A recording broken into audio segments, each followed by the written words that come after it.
Hearing none, all in favor? Aye. Opposed? The ayes have it. B is the monthly fiscal report. Sheila. So I had asked for the monthly financial report as well as the FY 2021 year-end audit results to be moved to public. So since we didn't have a budget facilities subcommittee meeting in March because of the 2023 budget process, I wanted to make sure we get it out into the public. And I know I have some questions. I'm not sure if anybody else does. So starting with the monthly reports, Mr. Ferrucci, would you mind just kind of giving a brief synopsis of the variances? And then I have just a couple of questions. Thank you. Thanks. Good evening, everyone. We have in your packet, excuse me, your monthly fiscal report, which is comprised of a summary sheet that shows your revenue and your expenses by category. It provides 3 years worth of data going back to FY 2019. I presented showing the preliminary year-end numbers, and then the next document, we're going to talk about the audit being completed, and we have audit numbers to compare to. And it's showing where we stand with the revised school committee adopted budget from January 10th, 2022. And I'm happy to report that we're on track as to our projections in January. I did have one question that came forward from a school committee member earlier today, and I'd just like to put that out on the table for everybody. But as you read across, it's showing the comparison of both the expenses and purchase orders that are in the system as of this past Friday. The item that came up in question was the technology hardware line. And what we realized is the school committee had heard about us purchasing emergency devices for safety. They were iPads, and we were going to use E-rate and some ESSER 3 funding. The purchase order went through the technology. That's going to be moved out. It's $114,000 worth of expenses that will get out of the general fund budget, and we show that line over expense by about 107. So we should net out to a positive $6,000 remaining in that line. I had forgotten about it until it was raised, and I'm happy to answer that question. But we're on track. Our fringe benefits are tracking better than what our budget is, and it looks like we'll probably end up the year saving about $150,000 or thereabouts. So we're going to chip into the $400,000 deficit pretty significantly, I believe, by the end of the year, the way things are going. And I'm happy to answer any questions. So these, I just want to make sure that everybody's clear. The encumbrances that you have that are listed are only those that have POs. Is that correct? That's correct. Okay. Because, and then so we foresee that the balance, because the balance right now is showing like 1.1 million. But so we see that the balance is going to be like Which balance? I'm not sure which balance you're looking at. Right now it's showing, because the only thing that's showing in encumbrances is POs. So we're showing that we have favorable budget to actuals by 1.1 million. Yes, at this point, that's correct. Okay. Yes.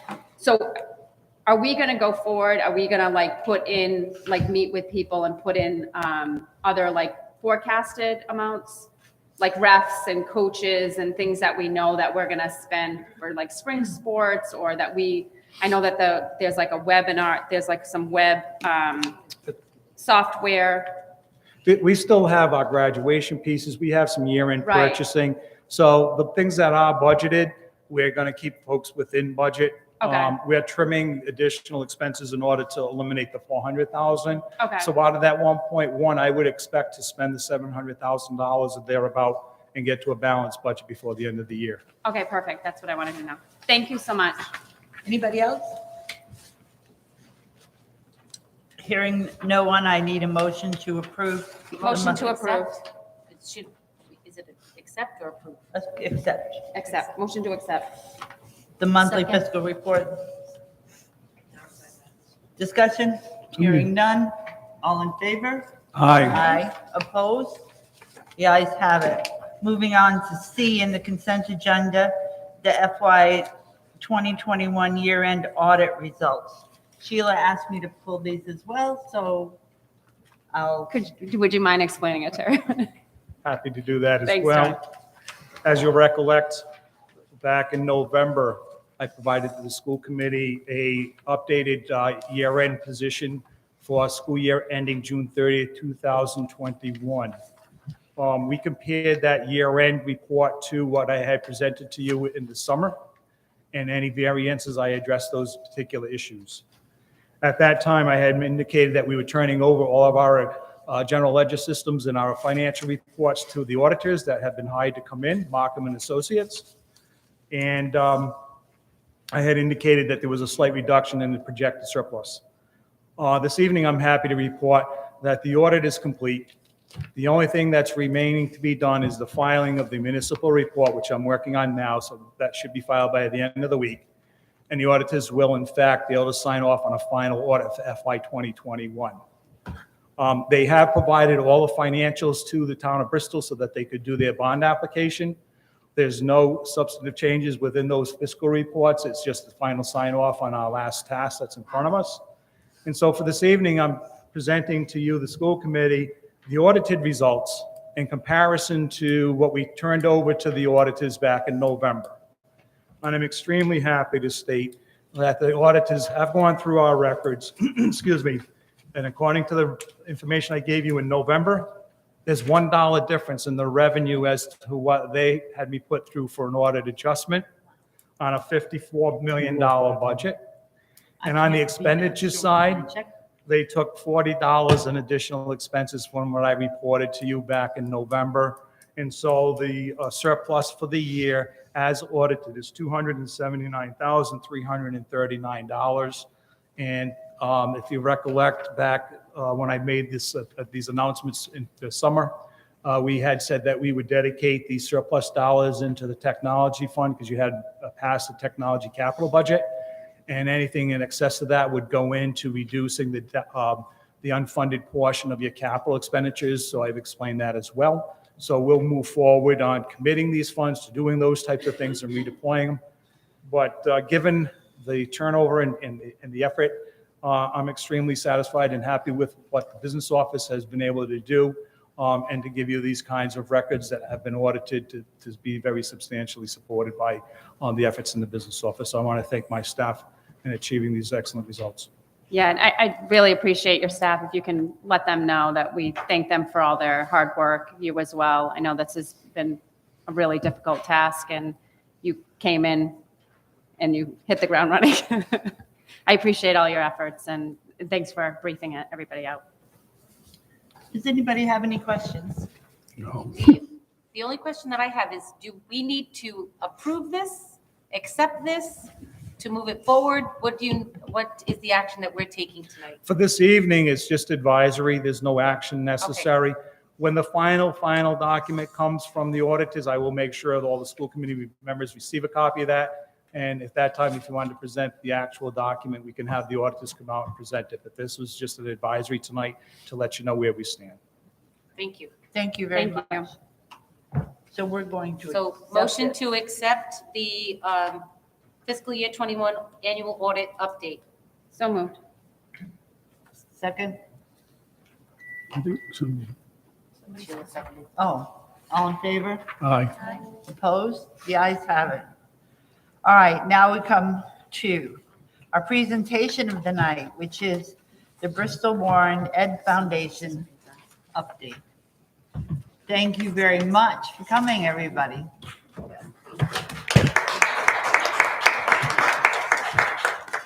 you for having us. I am presenting and using technology under duress. So are we. It won't turn on for you, Darcy, so you might be saved. Hold on a second. Well, while we're waiting, I just want to thank all of Are we going to all take a of the second after? committee for your interest and support in WAF over the last several years, among all the other things you have to do in your busy days. I particularly want to thank Chairman McBride for her time and attention as we work through some interesting issues over the last several months, and I appreciate her openness and her candor, and I think it it served us all well and helped move WEF and the mission forward. And also to Tony for his work as we worked out some of the financial leftovers, if you will, from COVID and from a lot of sea changes, and particularly you, Superintendent Riley, for being so open and welcoming and understanding of what in general education foundations like ours do for, or strive to do for their community, and for your invitation to have us here tonight to spend a few minutes. Just remember this when you have me at the spelling bee, and I'm a terrible speller. Well, I will Remember save that. I will save the best for last in that regard. You've got some time, is what I'll say, to get started. I'll practice. But most of all, pleasantries aside, I want to thank the people behind me and those that couldn't be here physically with us today who might be watching on Zoom, which are the members of the board. I'm speaking on behalf of all of them, so I hope I do them proud. But it's them being here tonight, and it's the work that goes on behind the scenes that you'll see a bit of during this presentation is, to me, what makes BWEF special. I was introduced to the BWEF. I was first recruited by Karen Milner, who was one of our founders, and I turned her down for a while, but I was ultimately sucked in because I attended the second annual B. And I just saw the life and the vibrancy of the community coming together in support of education, and the grownups just having a good time in doing that. And I was like, well, maybe this is something I want to be a part of. Got brought in the second year as a speller. I've been a speller 3 times. I will never spell again. I think I trade this chit in, and so to never have to spell again. But did finally join the board in about the 4th year of the foundation and became chair in 2020. So thank you to all our prior members, our founders, and our educators, who are the ones that bring the good ideas to us for consideration. So with that set up, I'll try to get through this pretty quickly. There's our humble beginnings. I think those are shots of our very first B. Yes, you can see up in the window. Indications of the fun and also the mission in funding good quality ideas for education. But I think what's most important about it is that it started as a collaboration between the district and the community businesses to try and find ways that we could foster good ideas in education, good resources to education, and be sort of an incubator, if you will, for ideas that our educators had, that maybe there wasn't a straight line item in a school budget to support, but was something worth exploring. And that all started in 2007. Ms. McBride, I believe that you were you were on the school committee then, and part of the group that put the organization together in the first place, and decidedly put it together as an independent nonprofit.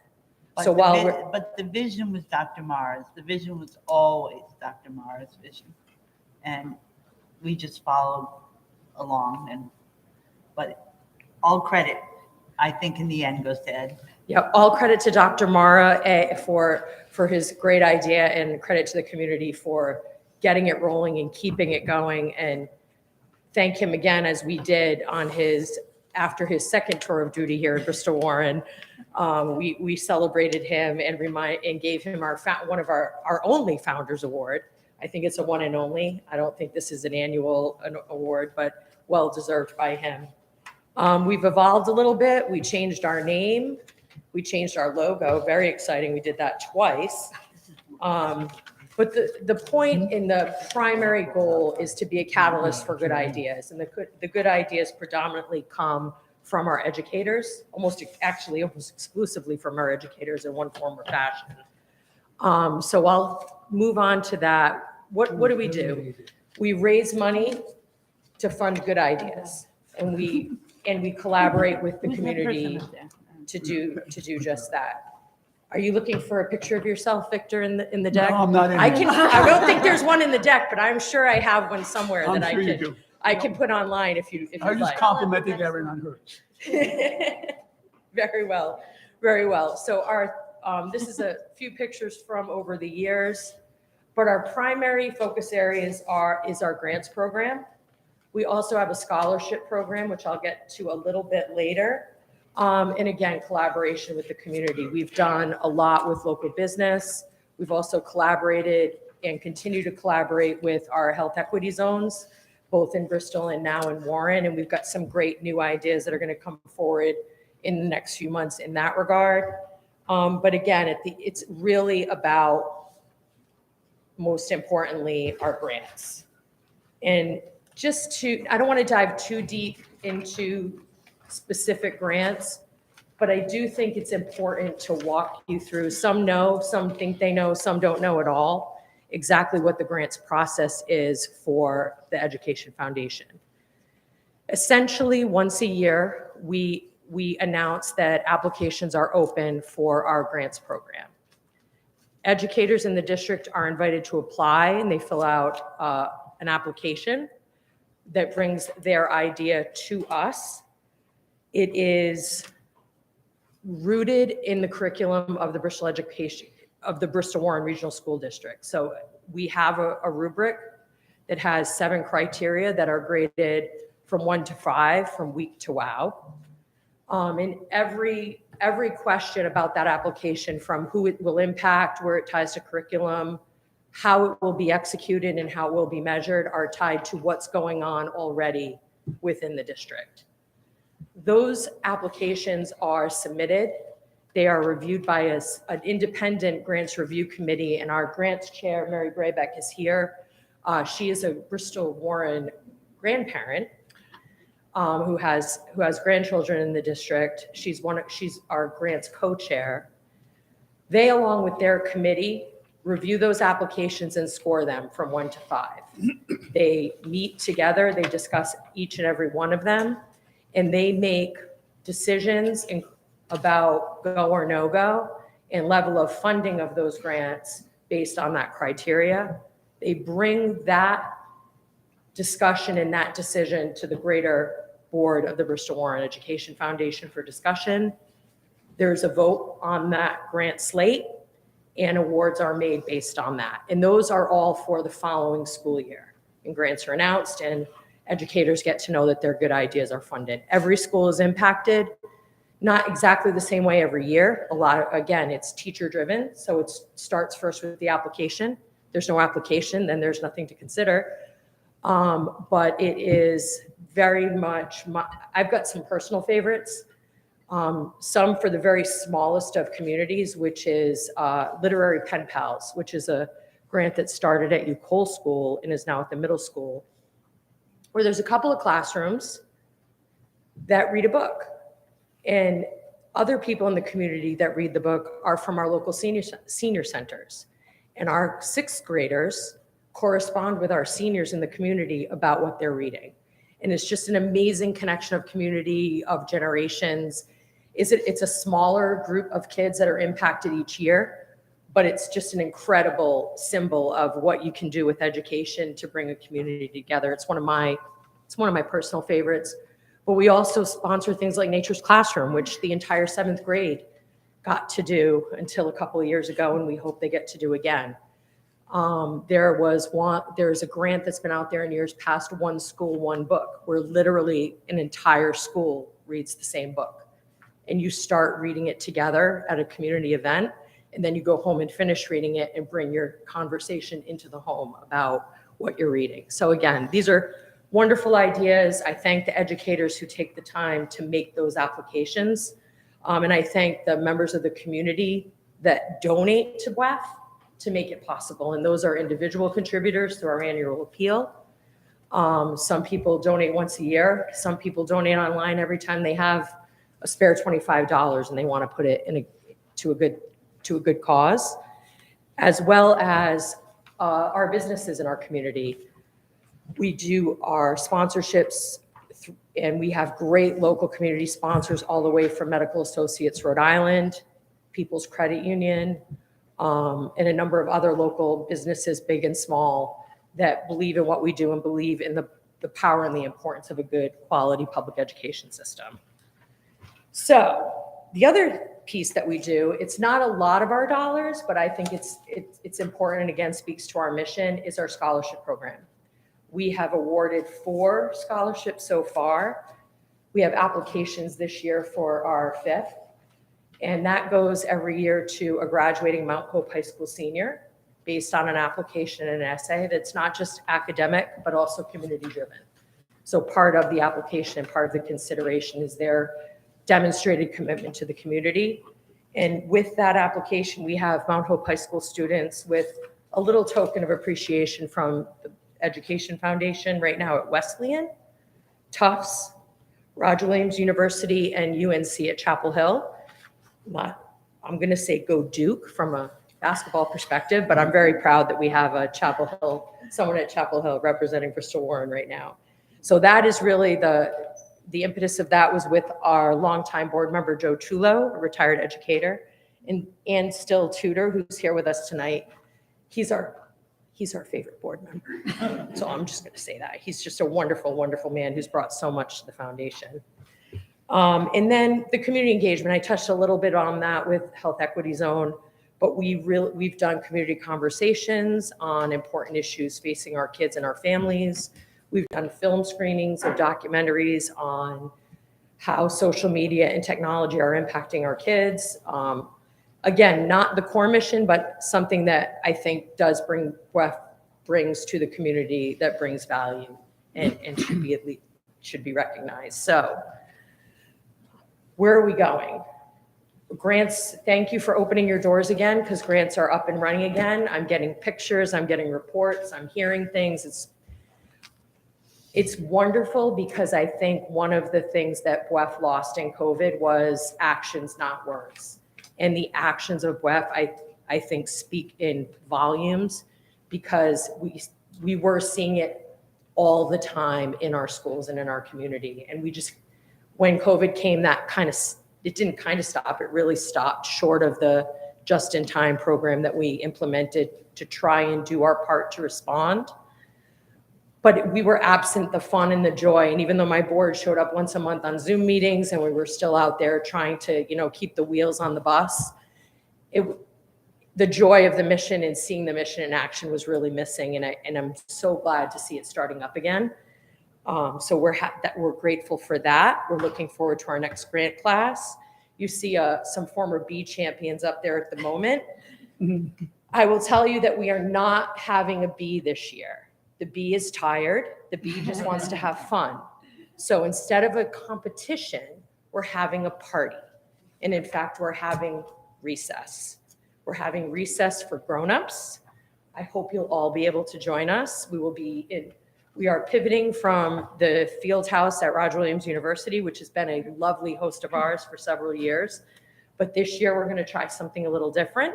And we're going to meet in the schoolyard at Hope in Maine on May 14th. So this is our signature fundraising event of the season. Our family food truck 5K will come later in the fall, and I hope you can join us there as well. But what was previously known as the Bodacious Bee may be the Bodacious Bee again, but this year we're just gonna kick back and have some fun and celebrate that we can do that while raising some money for the bee and raising some money for next year's grant class. So that's, I think, the sum total of what I have to share, but if there's anything else you'd like to know, I'm happy to answer any questions, but we're glad to be back. We're grateful for your support, and thank you very much.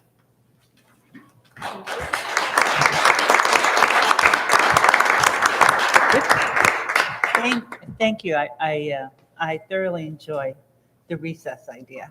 I think that's wonderful, and I think it's nice to move it to Warren for 1 year, or 2 years, or how many ever years you want to move it there, but it's nice to go to both communities. So I like that, and I really like the fact that I won't get roped into spelling again. Me either. I'm way better at recess than spelling. Yes, I think I'm really good at recess.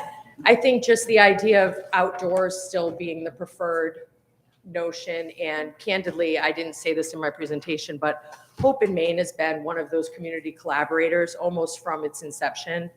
The makers have almost always provided some level of catering service and some presence at the bees in the past.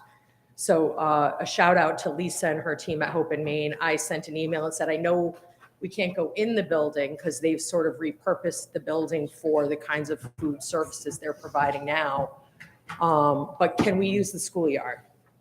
And it, absolutely, no question, let's do it. So I'm grateful for her and her makers that they're going to be there to support us. So we'll have catering from Hope and Main Makers, couple 3 still to be determined. We haven't signed our deals yet. And the return of our 2 gals for adult beverages that may be available for your enjoyment, and our silent auction and raffle as well. So the only thing we're leaving out is the spelling. We're replacing it with trivia and hopscotch and fun. Thank you. No stress. Thanks for coming back. Oh, thank you so much. Thank you for having me. It's a whole new world.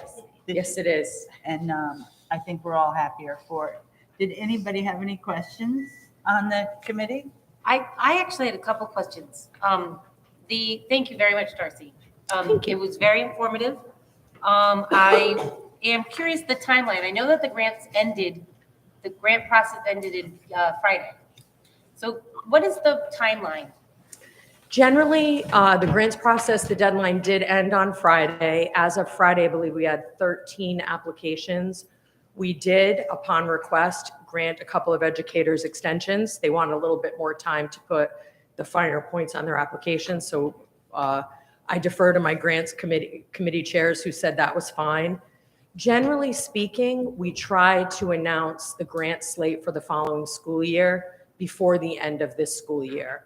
I personally, and I haven't told my grants chair who's sitting behind me yet, I'd love to be able to have some sort of an announcement of a grant slate at the event, because the other thing that we do at the event is to honor our star teachers, which are voted on from the rising class of each school.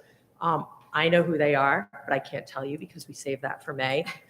So it'd be nice if we could do both, but I think if we don't do it at that event, I don't want to shadow the cool celebration of not just 2022 star teachers, but 2020s and 2019s as well, because they didn't get their B. It'll be shortly thereafter, but the goal is before the end of this school year to be able to announce those grant awards. And do the teachers have a timeline that they need to have that project completed? Generally speaking, the rule is yes. The goal is the applications are made and awarded for the following school year, and they're executed in the following school year. And if they're not, then they need to be reapplied for. We did, as a foundation, make an exception during COVID, 2 actually. 1, because it was hard stop in March of 2020. There were some grants from that school year that were supposed to run that didn't. And then in the following school year, which would I guess be this one, when we were considering applications, we made a decision as the WEF and the grants committee made the decision and the board supported it, that COVID wasn't going to be a reason to say no to an educator's idea. So if an idea came forward, and if, pray tell, there was an opportunity to be able to do that in the school year, that we were going to make sure that could happen. It didn't happen in a lot of ways, hence the just-in-time program, which funded, for example, the nature path at UCole. That was an immediate grant. The application was made, we turned it around in 30 days, and the team got to work and did it, and I walked it. It's lovely. I hope it gets bigger. So we do have some holdover grants from the prior school years that we're hoping can be run and executed before the end of this school year. But generally speaking, not to complicate it, the rule is grants are for the following school year, and then that's it. We are investigating, because just in time was pretty popular. We had, more than a half a dozen requests that we were able to turn around pretty quickly. If there isn't a mechanism for some of the smaller dollar grant ideas to be executed in closer to real time. So if an educator had an idea in October or November, that it could be reviewed, approved, and granted, in 30 or 45 days. So it could be done in that particular school year. We're looking at that. We haven't finished our work on that, but it is something that the board's discussing. And then, just out of curiosity, what is the average grant amount? And then what is the minimum and the highest amount that you've given to date? Okay, the average grant is actually under $1,000. They're more along the lines of the literary pen pals or very classroom-specific initiatives. We do have some more ambitious ideas and some wonderful educators who write great grants that are for larger amounts. The larger amounts are generally impacting also a larger base of students. So a grant north of $1,000 will normally benefit at least an entire grade, maybe an entire school, maybe multiple schools. I would say probably on a dollar amount in my, just think, I reserve the right to correct myself in writing later, but just in my memory, I would say probably the most expensive single grants that have been awarded were when Nature's Classroom went from one track to the entire 7th grade. I believe the initial grant WEF support of that was $10,000. And it stayed at 10,000. It maybe went to 8,000 in the final year, which would have been when my daughter Lizzie was a 7th grader and she's now a freshman. So there you go. But generally speaking, they're under $1,000. Thank you. Yes, go ahead. I just wanted to thank you for your presentation and also to all of the amazing board members out in the audience tonight and those that weren't able to come. We're so lucky to have an Ed Foundation like the Bristol Warren Ed Foundation, always innovating, always working hard, and always sort of either silently or not so silently being the cheerleaders for our educators and for our students. So many children and so many families benefit from the generosity of time and hard work, and so much of it is behind the scenes and so much is unappreciated. But we see you and we appreciate you, and we're so grateful for your dedication. Well, thank you. I mean, I think the thing I love most about WEF is, unlike a lot of nonprofits out there, we have one beneficiary. It's the Bristol Warren Regional School District, and specifically the kids of the Bristol Warren Regional School District. So it's nice to be so focused and not like, is it in the mission? If it's not about Bristol Warren, then the answer is no. So it's fun. I've enjoyed it very much. I tried to step away once, but I got pulled right back in. And for those of you, I've seen you all in some form or fashion in support of the BREF over the years, either as a member or as an attendee to the B or as a runner.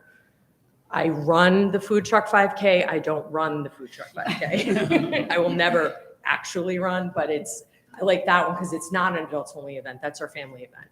And it's nice to see the kids out there too, including yours. I think they've run a couple times or two. Thank you, Darcy. Anybody else? It's great. Thank you. It's the first time we've really had the opportunity to talk to each other in a good time. It's a nice time. Thank you so much. Thank you. Thank you.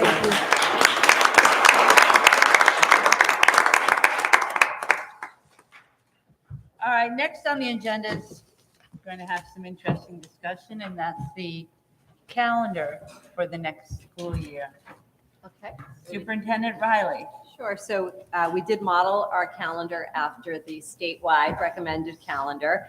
In addition to that, Dr. Santa and I did consult with all of our local districts to make sure we were all on the same vacation schedule and around the same dates, which we are, in addition to adding our own professional development days. So I'm looking at the calendar and trying not to go too far out into June. One of the things that I always look at is what day Labor Day falls on. And for most of the time, I have to say that when it falls on the 5th or later, we usually have to start before Labor Day in order to get out of school at a reasonable time. And then when Labor Day is the 4th or earlier, we can start after Labor Day because that still lets us get out at a reasonable time in June. So you'll see in this calendar that students would start the week before Labor Day on the 29th, and the last day of school would be the 16th. You'll see some highlighted days the week before that. So we will have our teacher orientation, our all-staff orientation scheduled for the 25th on the Thursday. The 23rd is just our new staff orientation day, so any new hires to the district would be invited to come in that day and kind of get oriented to all of our systems and just kind of talk through all of the regular, normal, everyday things that our veteran teachers already know, but our new teachers will need some support with. And then we've partnered with both GWEF and the HES to offer a voluntary day of professional development on mental health. So we'll be launching mental health first aid. We have 50 slots available for staff on that day. And again, that's a purely volunteer day. We're going to try to offer it several more times during the year. We're looking at ways to train the trainer, to train some of our staff to be able to lead that. And this is one of the trainings that supports us in meeting the new legislation around the Nathan Bruno Jason Flatt Act. I like that idea. So do we need a motion? We need a motion to discuss and to accept the calendar for 2022, 2023. I make a motion to accept the 2022-23 calendar. I need a second. Second? Thank you. Now we have the discussion. Here it comes. I'm waiting for it, Mr. Cabral. Actually, I'm going to start I with told him it. I would arm wrestle him for it, but he wouldn't give in, so. I wouldn't do that because I'd probably lose. Go slowly because there's going to be a lot of different dates that you mentioned. Yes. Superintendent Riley, do you have the Rhode Island suggested calendar? In that calendar, does it not state that we start school on the 6th? Has no recommended start or end date. Districts can choose the start and end date.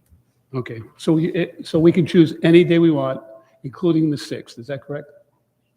Including the 6th. Thank you. Also, I have here one of our local communities. It's really close to Fall River. Do you know where that is? Yes. And in this community, they are using some of the days before Labor Day, but not 2 weeks of them. And I think some of the teachers, some of the parents have a concern, mostly I would say the teachers and staff, about having to shorten their vacation by 2 weeks rather than by 1 week. Is there any way that you could look at this, take it under advisement, obviously, and eliminate or move those, the 23, 24, and 25 into the following week and move the starting date, let's say, to the 31st? And the reason I'm saying that is I know those 3 days you have there. One is for orientation of new teachers. One is for the mental health day, which is optional. Yep. And then you have the 25th is a orientation day for all teachers. So would it be possible to move, instead of the 20, I still want to start after Labor Day. I mean, I'm giving you, you have to understand that, right? So if you, any way, shape or form, you could do that, I would appreciate it. And many people, parents, teachers, students would appreciate it too. I know, before I go there, before we discuss it further, I understand that these moves would move the last day of school into another week. But it may move into another week anyway if we have some type of a snow day, whatever we're going to use. And I know we're using DLs for those days, okay? So my bottom line, my first line is after Labor Day. That's my first line. But my bottom line would be, could we, as I stated, move the 29th over to the 30th, pick up a day in the calendar, and I think there's a couple that you may want to find somewhere.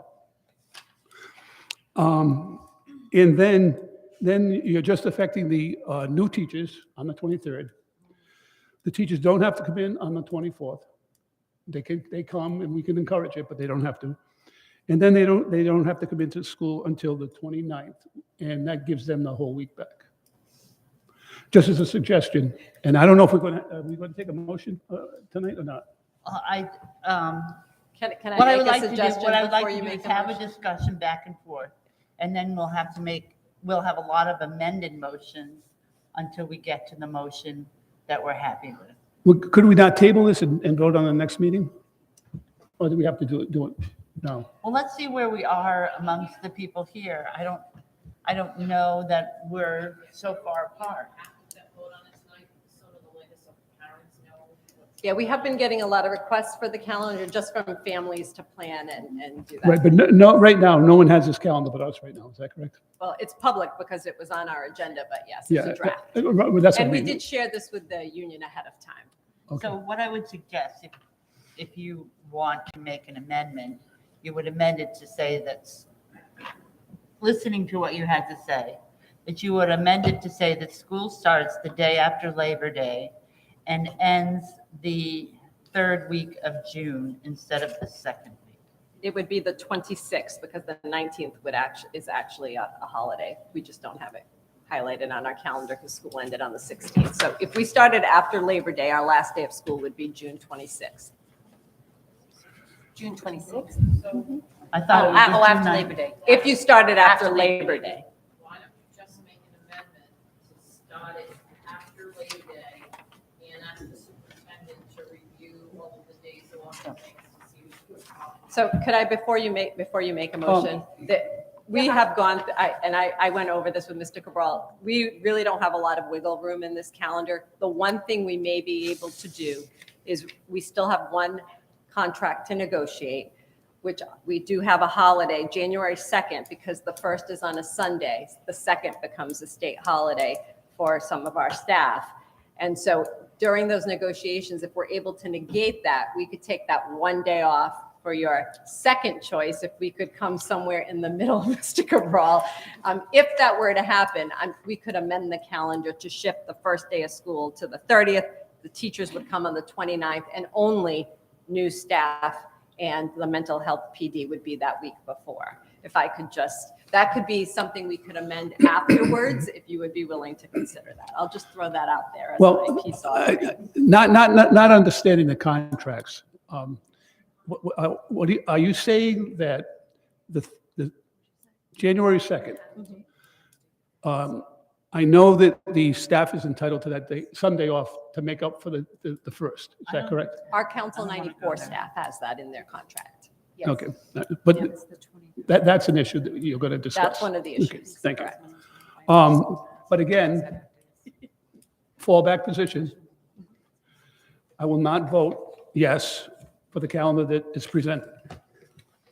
I will vote not like it, but I will vote with a calendar that would start school on the 30th and the orientation day on the 29th.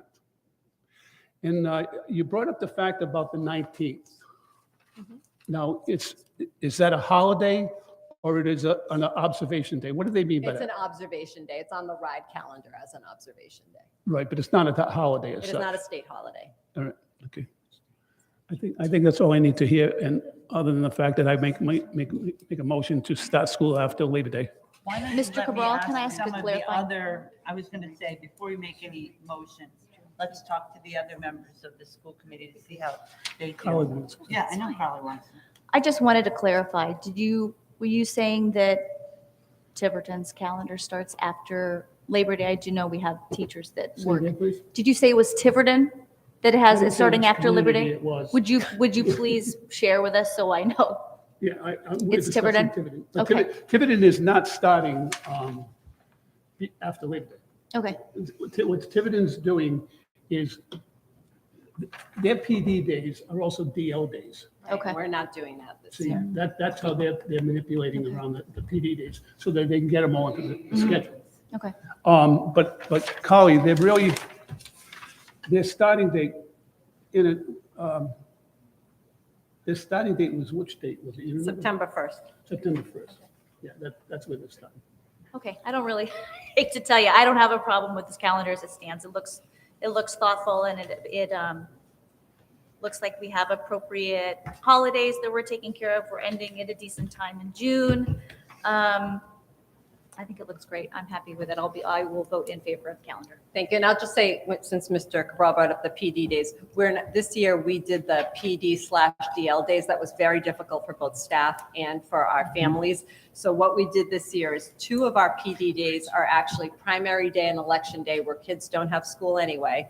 And then we did take the other 2 days to align with the state holiday on March 13th and May 10th. And we decided to make those no school days for students rather than do the PD/DL day. So we did do that because that just did not seem to work out for our families this year. We didn't want, or our staff, so we did not want to repeat that. Agreed. Thank you.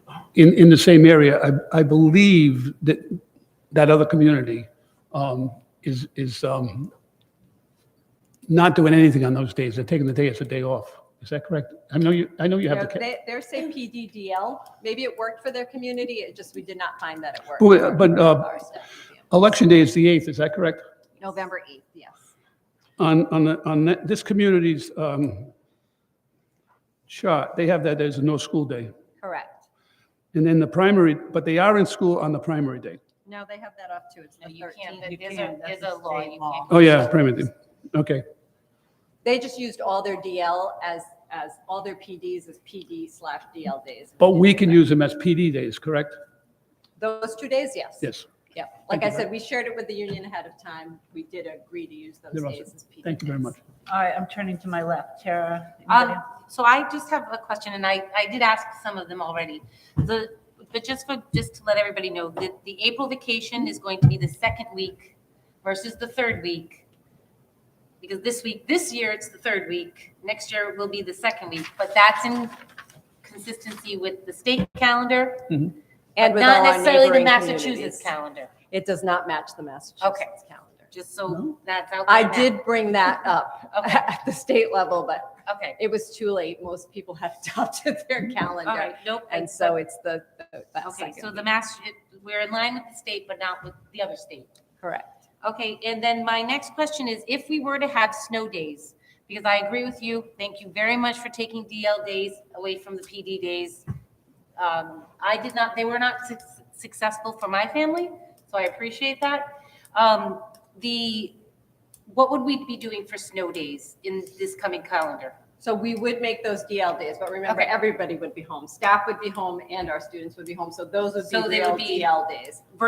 There would be, Whenever we Live believe teaching. there may be a storm, we'll have kids bring their devices home okay, so that we can have a DL day. The only thing would be a surprise snowstorm that we didn't know about.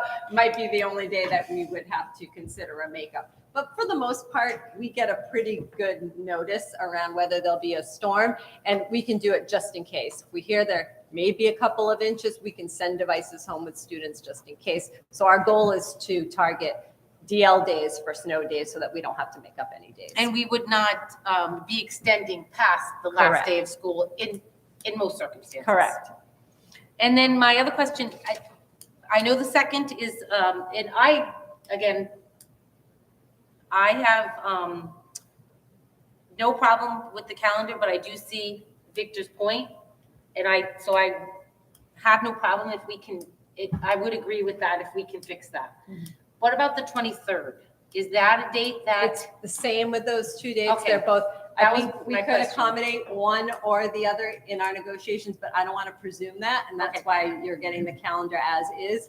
If we can make that agreement, I don't think we'll get any disappointed folks when we share out that we're going to start on the Monday versus the week before. so the second option, not necessarily the first option, the second option is a realistic proposal. I think so. Anybody else? No? Okay. So we have, March, we have. Aaron's good question. oh, I'm sorry. That's okay, no worries. So just to clarify, the April break is in line with all our neighboring communities? Yes, minus, I think Barrington is the only one that's staying with the 3rd week. Everyone else is going with the 2nd week. Okay, I'm happy to see on this calendar that the day before Thanksgiving and the day before Christmas Eve are back on. I think that was a hardship on families traveling or just making holiday plans. So as long as the April break is aligned with, I wish I wish it were aligned with all neighboring communities. And I don't have feedback yet on whether that's going to be a hardship for people who generally expect it to fall later, but I understand it's falling there this year because of Good Friday and Easter and that. I think that's probably It why they seems- picked it that way. Yeah, it seems like generally Yeah. that's why they place it there. So I guess I want clarification on what's being called the second option. So the And second- when school would end in that case. So the second option would be if we could take January 2nd off of the calendar, make that a return to school day. We would still keep the 16th as our last day, but students would start on the 30th instead of the 29th. Okay. And then orientation day would be the 29th. So all staff wouldn't start till the 29th, just the folks who sign up for the mental health PD and our brand new staff would come the week before. So that's what it would do. It would just shift the day that all staff report to the Monday and students would start on the Tuesday. So their last day would still be the 16th, but instead of coming to school on that Monday, they'd come on January 2nd. I just don't want to commit to that because we haven't even started negotiations with that group. That's why I'd like you to consider the calendar as is, and I'll bring that back to you as an amendment if we're able to negotiate. Okay, great, thank you. Okay, I'm so- fine with that. Are you good, Erin? Yeah. So we have two options on the table. The one that the motion was made for, and then Mr. Cabral wanted to change it until after Labor Day. So at least those are the two options that I hear us talking about. No, there's three, And the third one is starting on the 30th. starting on the 30th.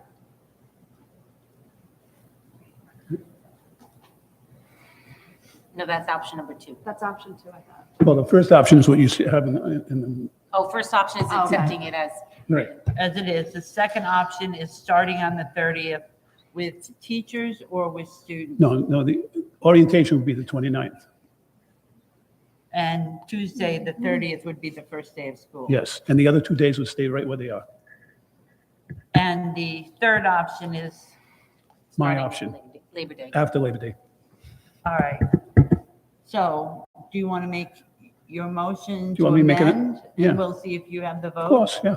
There's already a motion on the table to accept. So we have to make a motion. But I can make an amendment now, right? I'd rather amend the motion that's on the floor a couple of times than keep redoing the motion. The motion on the floor right now is to accept the contract that means the calendar exists. Right. So, Mr. Cabral, if you're going to make an amendment to that motion. I make a motion that we change the starting day to the 6th of September, the day after Labor Day. Now, remember, I have been a loser before. So, Mr. Cabral made a motion, somebody needs to second that amendment. Second. Okay, now you need to vote on that amendment, see if it passes.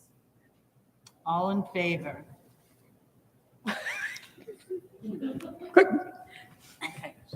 All opposed? Should have taken your chances with the arm wrestle. So that amendment failed. Can I make an amendment? Yes, you may. I would like to make an amendment that we approve the calendar as is with the caveat that in talking with Council 94, if we could get January 2nd off the table, we could adjust the calendar in that way. To Does that the make 30th. sense? Yeah, for school to begin on the 30th. Second. All in favor of that motion? All in favor of Aaron's motion? Aye. Opposed? It just passed. So now that's the actual motion that's on the floor. Now we have to vote on the. Now whole we have to calendar. vote on the motion, which I should restate, which is that we will start school on the, That it will stay as As is is, unless we're able to negotiate that other day. I disagree. No. So we're negotiating that contract. Correct. And we have. I don't think the contract should be talked about. No, but we negotiated that day to change this year and they were agreeable, so I don't know that it would be so. I Right, but think we that still have to I think that negotiate we decide to start on the 29th or the 30th and not talk about. That's not the motion that Erin just put on the No. floor. Okay, all right. Erin, you might have to Can we say have the a motion discussion on again. that? Let Erin say the motion again. Aaron amended the original motion to accept the original, to keep it as is, but to adjust it if the January 2nd date becomes available for negotiation. Yes. Perfect. And do we have any discussion on that? or- Yes, you may have. Okay, my discussion is this. I disagree with that. Only, Wasn't it one of your options? no. My motion was going to be that we start on the 30th with no stipulation on it and let Anna decide as to how she was going to arrange that. That one did, yeah. That's not the motion that just passed. I understand and I'll accept what happened. Not a problem. But I just want to let you know that's where That's I. what your intent was. That's exactly. Got Okay? But I have no problem with that. The main motion now is Aaron's motion, so if you want to change it to Victor's motion, you gotta vote that one down. And then we'll put Victor's on the table. No, I'm not going to put a motion. No. All right, motion, Question, Yes. forgive my ignorance. What difference really does that single day make Vacation for plan. those that week in August? Could I, you want to answer? So what would happen is students would start on the 30th Instead of the 29th? instead of the 29th, and then the 29th would be the all-staff orientation. So the main difference would be that the staff would have that extra weekend before starting? Yes. Okay. Yes. And the bottom line, Sarah, is when I ran for office, I ran on that policy. Platform? Thank you for giving me the word. That I would always want to start after Labor Day. That's why I did it. Okay. So that's why I accepted what it is. Okay. Okay, so what our esteemed attorney just told us was if you want the motion to read the 30th and then at Anna's discretion, I'm not going to put it in. then you would not vote for the motion that's on the floor right now. But it could. Oh, but you're not putting it in. All right, No. so the motion passes. no, we got to vote. You haven't voted We yet. have to vote. Motion as stated. Aaron's amendment. All right, so you've already, her amendment passed, so now you're voting on the main motion, but the main motion is with Aaron's amendment. So All in favor? Aye. Aye. Opposed? The ayes have it. Thank you. We have a calendar. Not yet. Well, Well, you do, you have a calendar. We have a calendar. We have a calendar. People can now start planning for 2023. No. No, School starts on the 29th right now. We may amend it depending on what happens with negotiations. Just keep that week Currently, free. school starts for students on the 29th. We'll post this draft calendar as is on our website. Stop asking questions.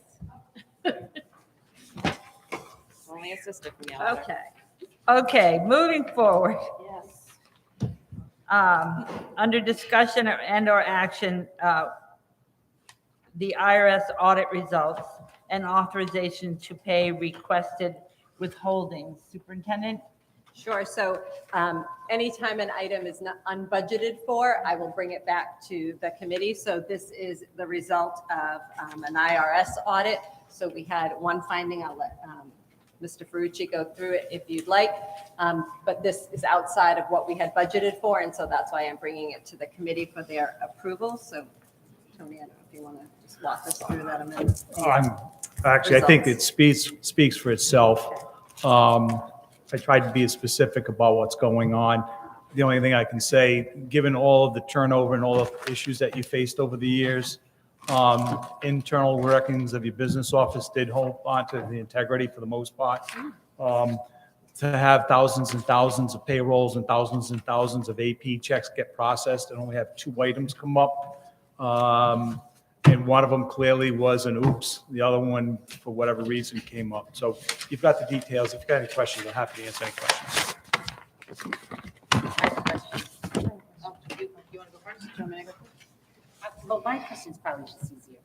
So, the only question I have is what line does it come out of? Because it wasn't budgeted for. And my second question is, what do we do so that it doesn't happen again? Well, on two fronts. On the expenditure side, we have a claims line for incidentals and things of that nature.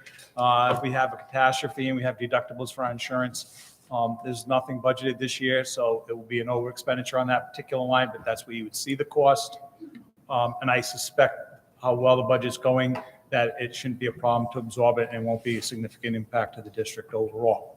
To the other point, clearly, the AP person's become very conscious about differentiating. As an example, what happened was we had an employee who was getting reimbursements, which are non-1099.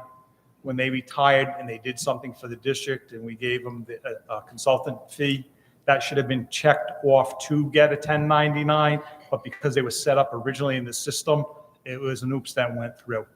The other issue, I can tell you, we went through that same issue when I got here in July, and I pushed it through as payroll because I consider those salary earnings, and so our deductions and taxes that withheld and paid were taken care of at that time. So I think that's the big learning for the future, that those types of arrangements are in fact wages paid and need to be processed on your payroll, and you won't have that problem in the future. So just a follow-up question. I didn't realize that we had a second instance. So is there an internal policy that we need to create or something that, so that if it does third time a charm? I do have it documented as a procedure, but realizing the negotiations of contract purchases, unless there's some specific claim that would fall under the guise of like bodily injury type claims or something of that nature. I think that's what was kind of the consideration a few years back, but we can document that internally, that that's how the procedure should be, and leave it at that, and just notify the parties in advance so that there's no accusation after the fact. Thank you. Which is what we did in the last case in July. Marge, I have a question. So for the first case, the $20,515, is there any retribution that we go back and try and get that money, or? I defer to legal counsel on that particular issue. I wasn't here, so I don't know the substance of it. The $20,515 off of the $55,000?